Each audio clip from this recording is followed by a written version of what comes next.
Hi, and welcome to Creepy Crime Story, where the darkest truths aren't imagined, they're real. On November 10th, 2018, the quiet farmland around Earlville, Iowa, woke up to the kind of emergency that rarely pierces through rural life.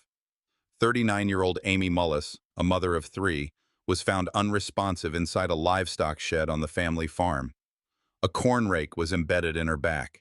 Within minutes of discovery, a frantic 911 call carried through Delaware County Dispatch, reporting what sounded like a horrifying accident. But from the very start, there were anomalies that investigators could not ignore. First responders intercepted the family's truck as Amy's husband attempted to rush her to the nearest hospital in Monticello. Emergency medics pulled her onto the roadway and began CPR. They worked against time, but Amy never regained consciousness. Later that afternoon, she was pronounced dead. At face value, it looked like a tragedy in an agricultural setting, an accident with heavy equipment in a barn. Yet in crime investigation, details matter, and here, the details refused to line up cleanly. The barn, where Amy was discovered, appeared undisturbed. No signs of forced entry, no scattered tools beyond ordinary farm clutter. The corn rake itself, with 4 sharp tines, stood out as the only visible weapon. But law enforcement officers on scene quietly noted an early problem. The wound pattern seemed inconsistent with what the rake alone should have produced.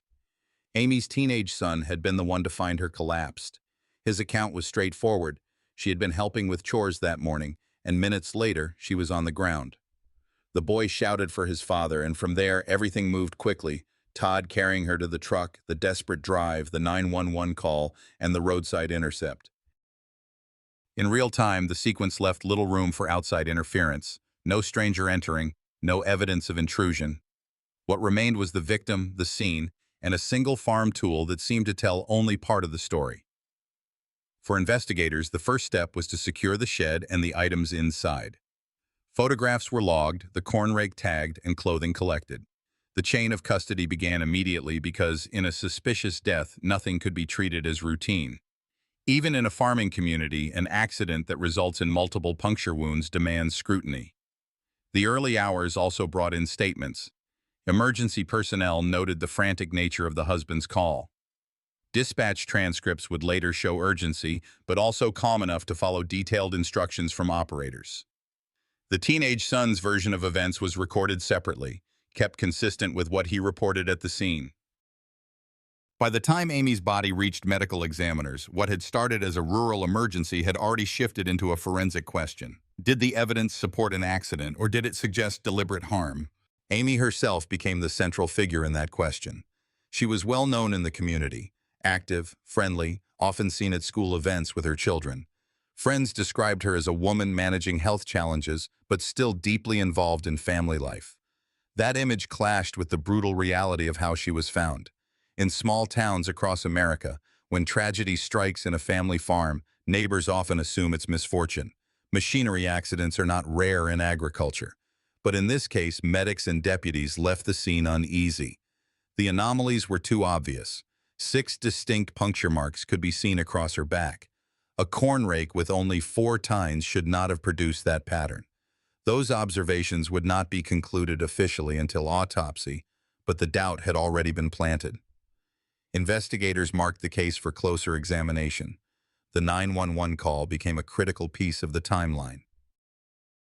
Every second was logged, from the moment the son yelled for help to Todd's truck pulling away to dispatch guiding them to stop roadside. In less than 20 minutes, the full sequence had unfolded. That kind of narrow window left investigators with a dilemma. If no outsider had time to enter or leave, what explanation remained? In crime work, investigators often say, absence of evidence is not evidence of absence. The barn had no strangers' footprints. No vehicles came or left. No phone activity suggested another party nearby. All that remained was a single family, a single tool, and a death that didn't behave like an accident. By evening, Amy's body was transported to the state medical examiner's office. The official investigation opened under the classification suspicious death. This phrasing is important. Not yet labeled homicide, not yet accident, suspicious. That allowed law enforcement to apply full forensic protocol. For a community like Earlville, That was already a shock. Rural Iowa rarely sees a case marked suspicious, let alone a case that would grow into one of the most talked-about farm-related crimes in the Midwest. When first responders see injuries that don't match the tool, should they already suspect crime or wait for the autopsy to decide? When Amy Mullis's body arrived at the state medical examiner's office, the case no longer resembled an accident report. It had become a forensic file. The transfer from the rural roadside to the sterile, controlled space of the morgue marked a shift. For the deputies who escorted the body, the sense of unease they felt at the barn was now in the hands of medical science. The autopsy was conducted under strict chain-of-custody protocols. Every item connected to Amy's death was logged. The clothing she wore, the corn rake already tagged at the scene, and swabs collected from her body. Photographs were taken from multiple angles documenting the injuries before any dissection began. In crime work, those early photographs are irreplaceable. They capture the body exactly as received, without alteration. What the pathologist observed quickly deepened the suspicion. Amy's back showed 6 distinct puncture wounds. Each was measured for depth, angle, and spacing. The rake recovered from the shed had only 4 tines. On its own, it could not have created 6 separate injuries unless it was used more than once. That inconsistency became the cornerstone of the forensic investigation. The wounds themselves were consistent with forceful thrusts, not a single accidental fall. The spacing between punctures didn't match the rake perfectly either, suggesting movement, reapplication, or multiple impacts. These findings were classified as working evidence of homicide. Alongside the physical injuries, toxicology samples were drawn to rule out the possibility that Amy had collapsed due to another medical condition before contact with the rake. The results showed no substances in her system that could explain sudden incapacitation. That negative finding reinforced the focus on the wounds as the primary cause of death. As the autopsy proceeded, investigators received preliminary results that would guide the direction of their inquiry. This was no longer a question of whether Amy had been injured. It was now a question of intent. Chain of custody logs show how seriously Iowa authorities treated this case. Each handoff was documented, from the deputies at the scene to the medical examiner's staff, from lab technicians to evidence storage units. That chain is designed not only to preserve integrity, but to hold up under courtroom scrutiny. Any break could allow a defense team to claim contamination. The corn rake itself was photographed again, this time alongside measurement scales. Investigators noted dried biological material which was swabbed and stored. Even without those swabs, the mismatch between wounds and tools spoke volumes. In crime scene analysis, anomalies matter more than what looks ordinary. Here, the anomaly was impossible to ignore. Amy's clothing also told part of the story. Tears and fabric aligned with the puncture wounds, confirming the injuries occurred through her clothing, not after. That detail ruled out the possibility of post-mortem staging with the rake. It was working evidence that the injuries happened while she was alive, reinforcing the classification of homicide. At this stage, law enforcement avoided jumping to conclusions. The medical examiner's official report described the cause of death as multiple sharp force injuries to the back inflicted with an object consistent with a corn rake. The manner of death was ruled homicide. That word, homicide, changed the scope entirely. For the investigators, the question shifted from how did this happen to who made it happen. In small-town Iowa, that shift carried weight. When deaths are accidental, families grieve and communities move on. When a death is ruled a homicide, it opens fractures in trust.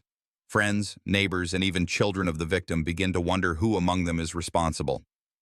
The detectives knew they had to tread carefully. Any misstep could jeopardize both the investigation and the fragile community trust.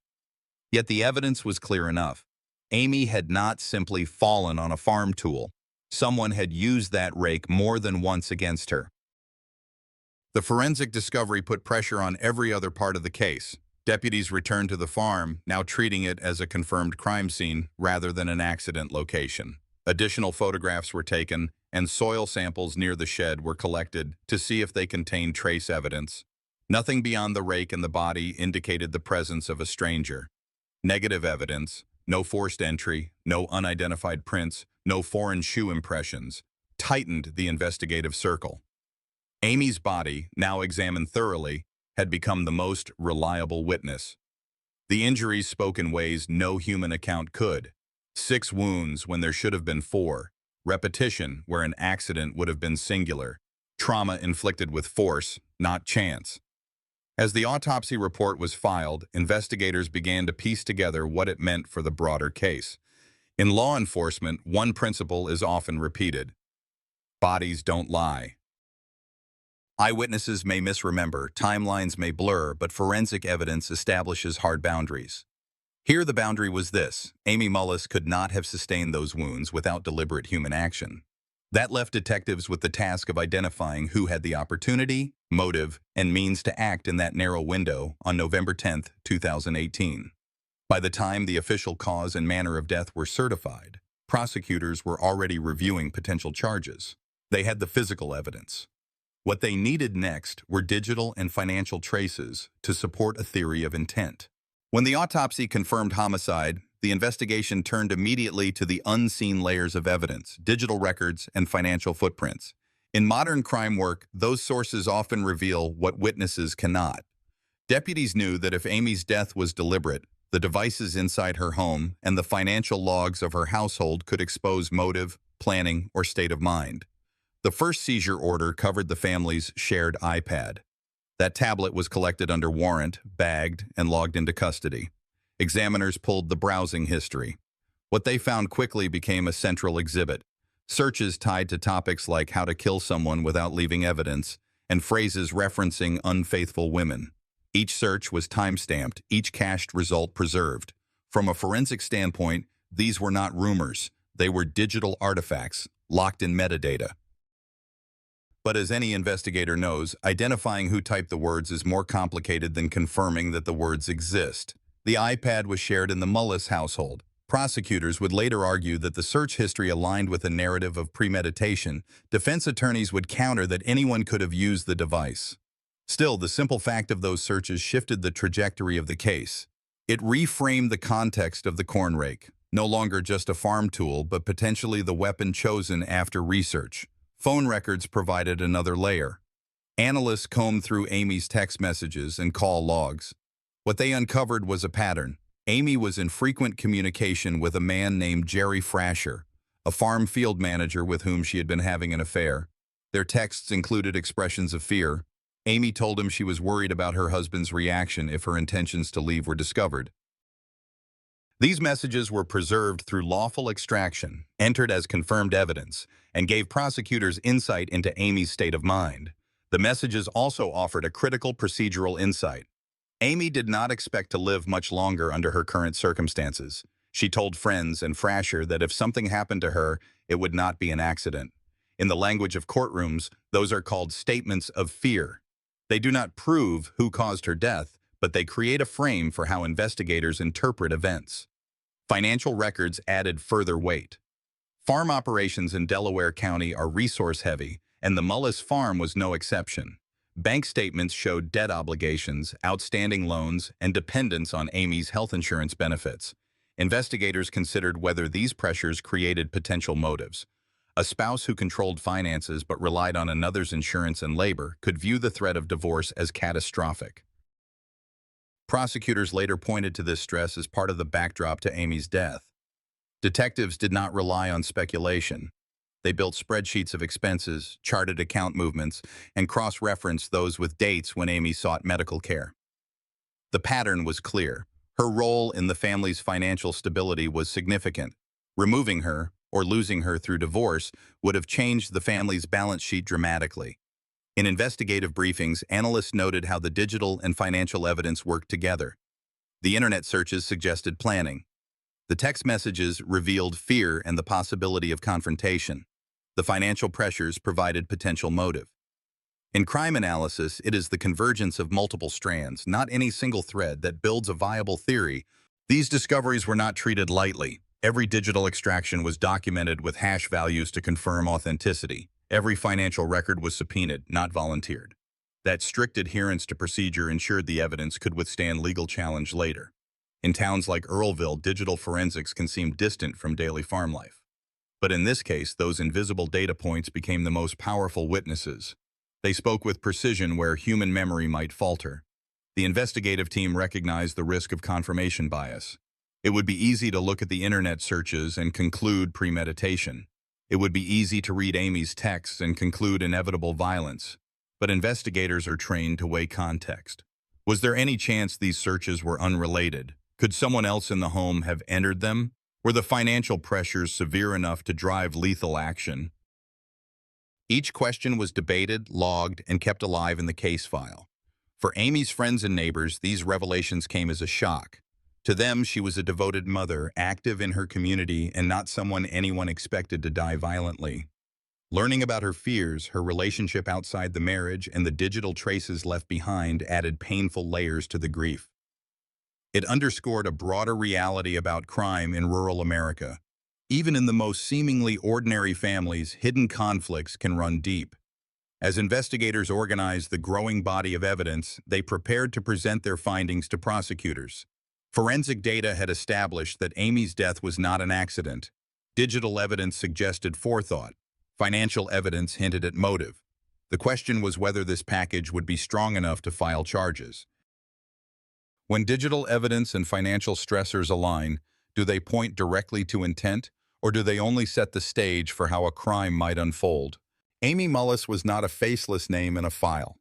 In small towns like Earlville, Iowa, people are noticed when they falter, and people are remembered when they vanish. In forensic work, understanding the victim is as important as analyzing the evidence. Investigators needed to know who Amy was, what pressures surrounded her, and what risks she may have faced. It was not just about wounds on her body, it was about the years leading to that November morning. Amy was 43 years old in 2018, a mother of three, and known in her community for being quiet but diligent. She worked the farm alongside her husband. By the time investigators began reconstructing her life, they found a pattern that mattered. Amy had a medical history, a marriage under strain, and moments of private doubt that she shared with only a few. Victimology is not gossip. It is evidence. It frames motive, opportunity, and escalation. Health records showed Amy had undergone a medical procedure earlier in 2018. Doctors had recommended caution about heavy work. Friends later recalled she feared another procedure might be necessary. That detail explained, at least partially, why some people initially thought she might have suffered an accident.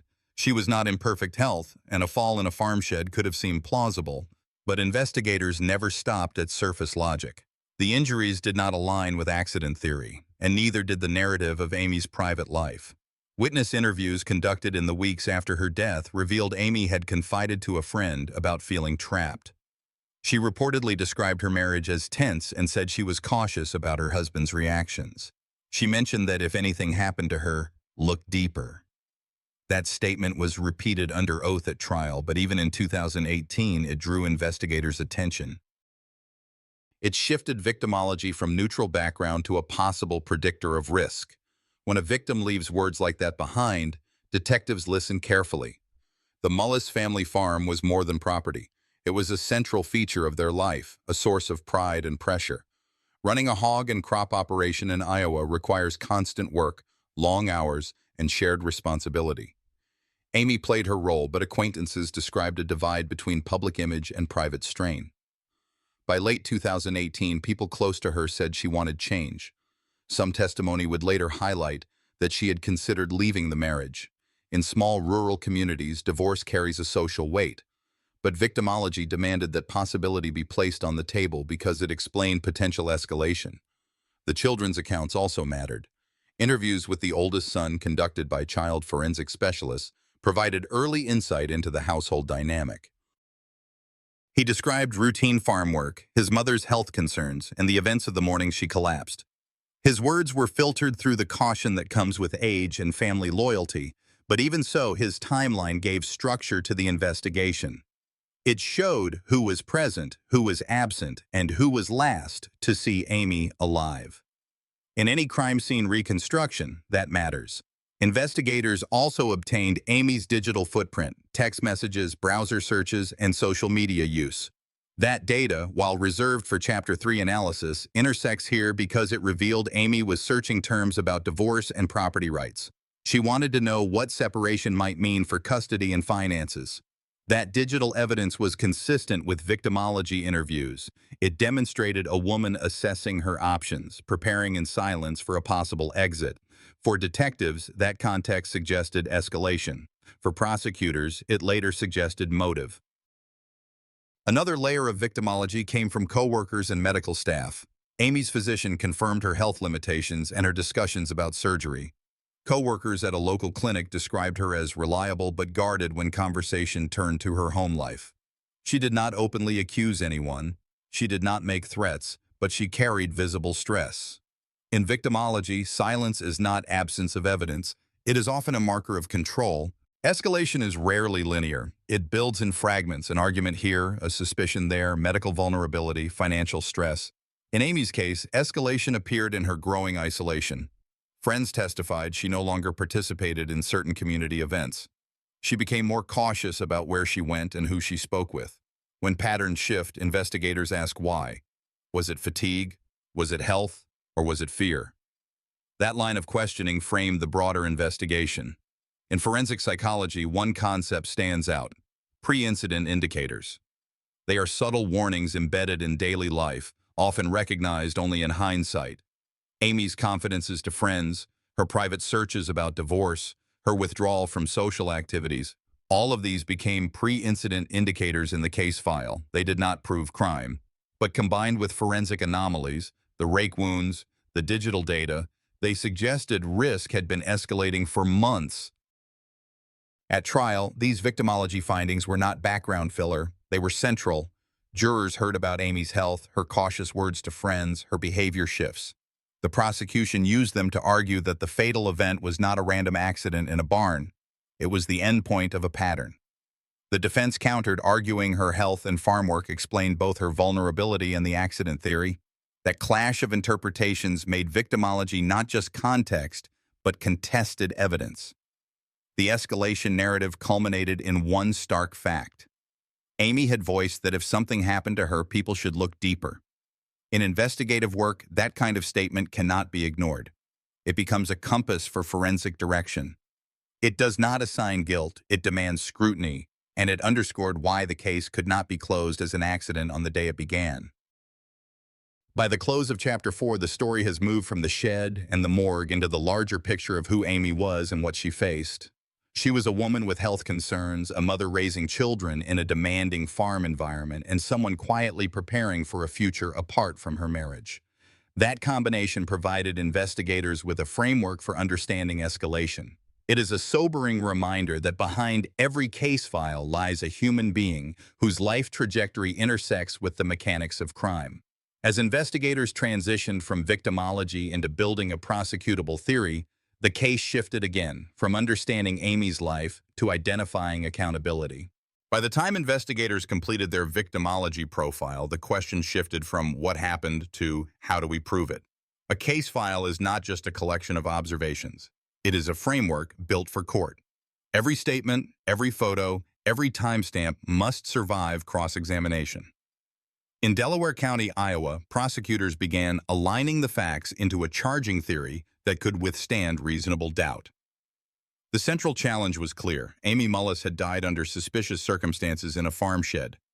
The wounds inflicted by the corn rake were unusual, almost theatrical in their violence, yet at first glance it could have been seen as a freak accident. To move forward with a homicide charge, investigators needed to show not only that Amy's injuries were incompatible with accident, but that they were the result of intentional action. The medical examiner's testimony was the cornerstone. Forensic pathology confirmed that Amy suffered multiple puncture wounds to the back, not a single impalement. The angle, spacing, and depth were inconsistent with a forward fall. The rake's tines entered at different trajectories, suggesting controlled force rather than random collapse. In forensic terms, that pattern was non-accidental. This gave prosecutors their first confirmed pillar: manner of death as homicide. But proving homicide is not the same as proving who committed it. The farm environment created complexity.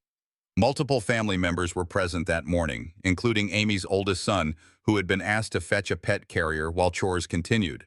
Farmhands came and went. On the surface, access to the shed was not restricted. For a charging theory to hold, prosecutors needed to tighten opportunity. That effort led back to the timeline. Investigators reconstructed movements using interviews, phone data, and activity logs. Within minutes of the 911 call, first responders were already noting inconsistencies in accounts. Amy was found in a shed far from the house. Only certain people knew she was there. The window of opportunity was narrow, and prosecutors emphasized how small that opportunity truly was. By aligning timeline data against family testimony, they argued the circle of possible perpetrators was limited. Digital forensics reinforced the direction. Amy's phone activity ended earlier that morning, and no outgoing communication suggested she expected to be alone. In contrast, her husband's devices reflected a tightly controlled pattern: few texts, minimal searches, and no randomness. Forensic analysts described his phone as clean, which in investigative language often raises suspicion. The data aligned too neatly. Sometimes that was the problem. Financial records added another layer. Investigators discovered that Amy had recently been researching divorce and property rights.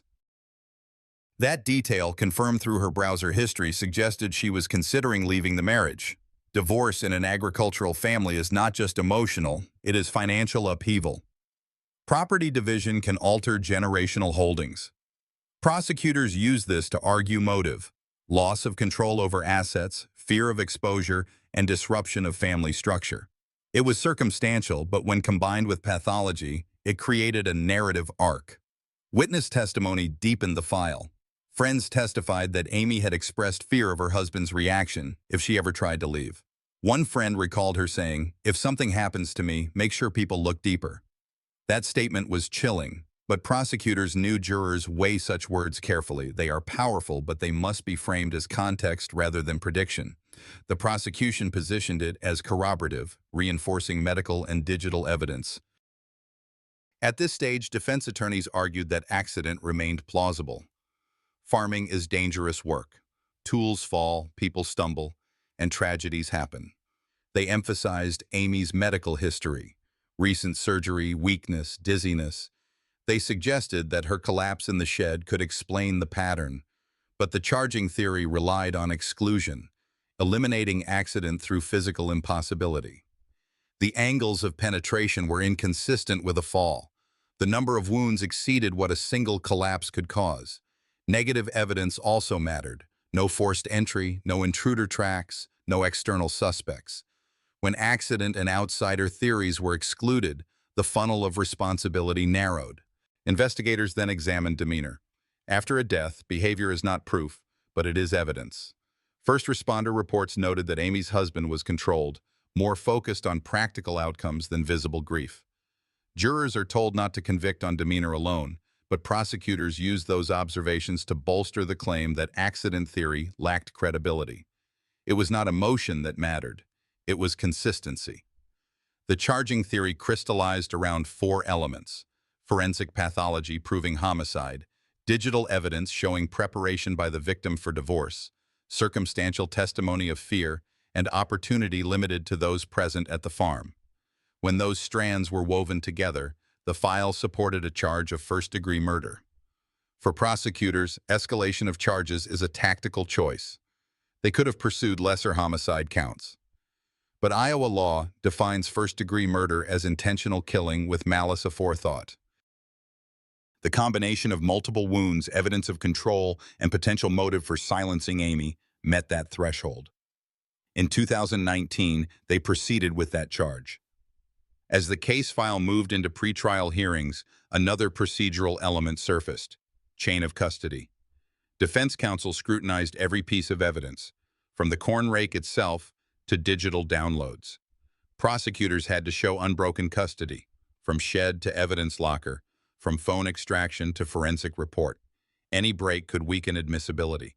Fortunately for the state, chain of custody was maintained. That discipline protected the integrity of the charging theory. Public reaction was immediate. In small-town Iowa, a farm family charged with internal violence was a shock. Neighbors struggled to reconcile the image of hardworking parents with the possibility of murder. Community context did not prove guilt, but it influenced how jurors perceived background.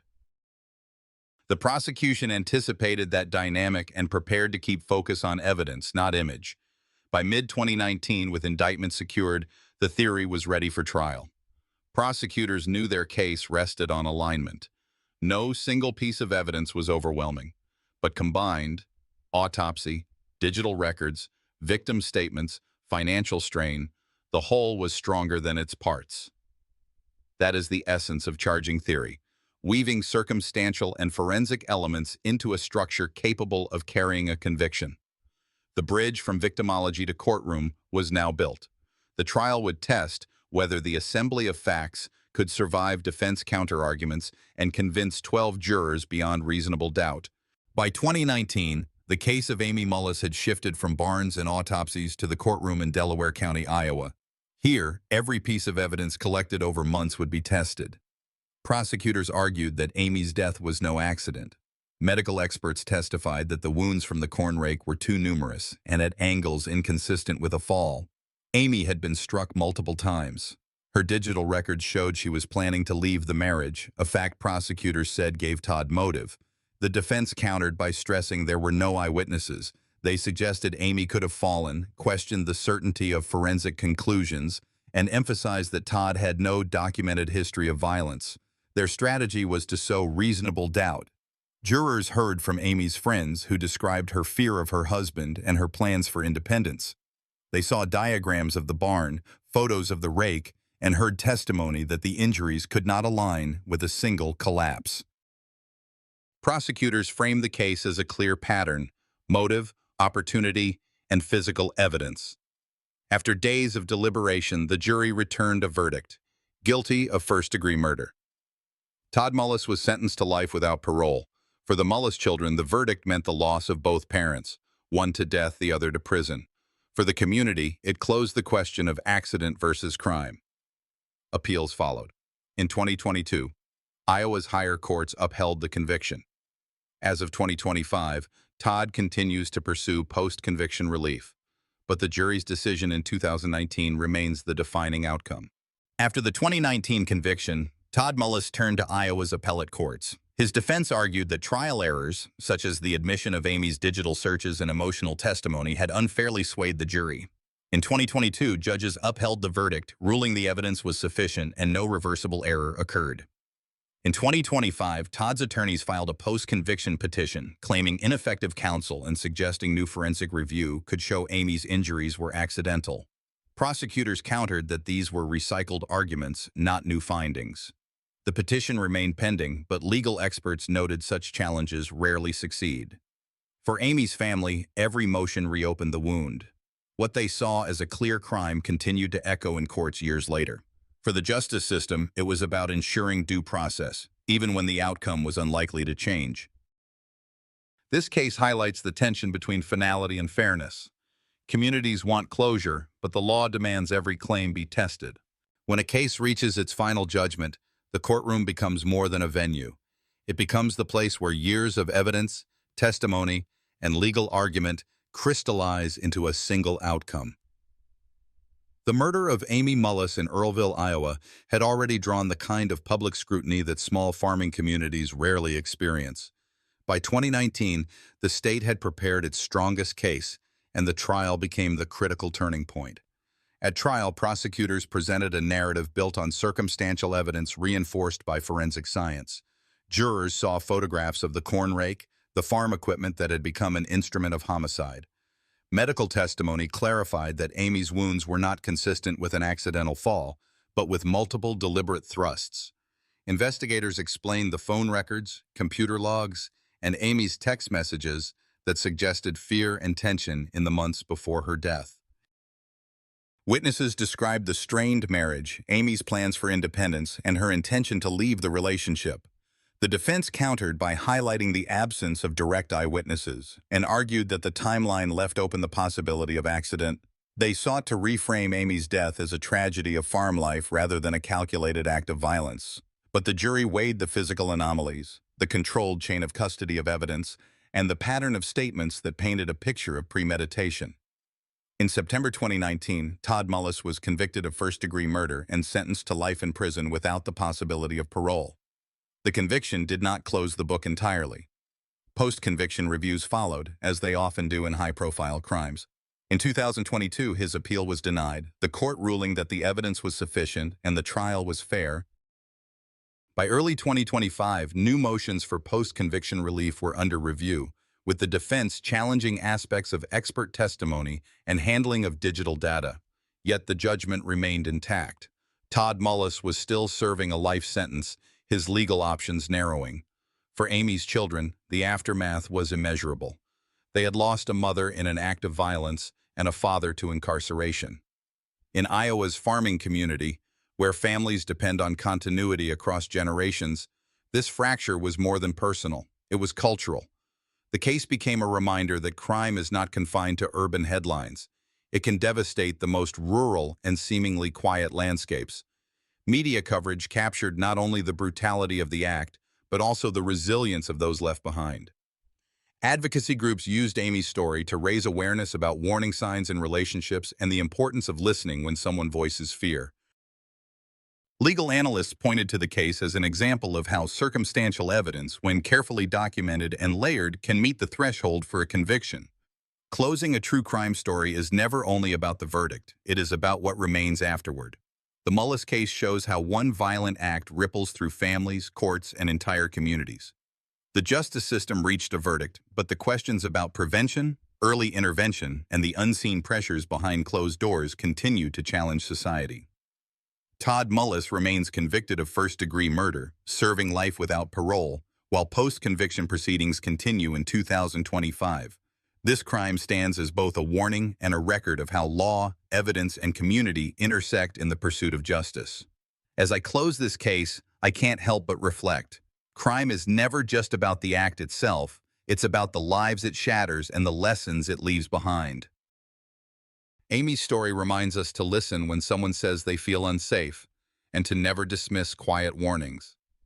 In small towns or big cities, vigilance and compassion save lives. What do you think?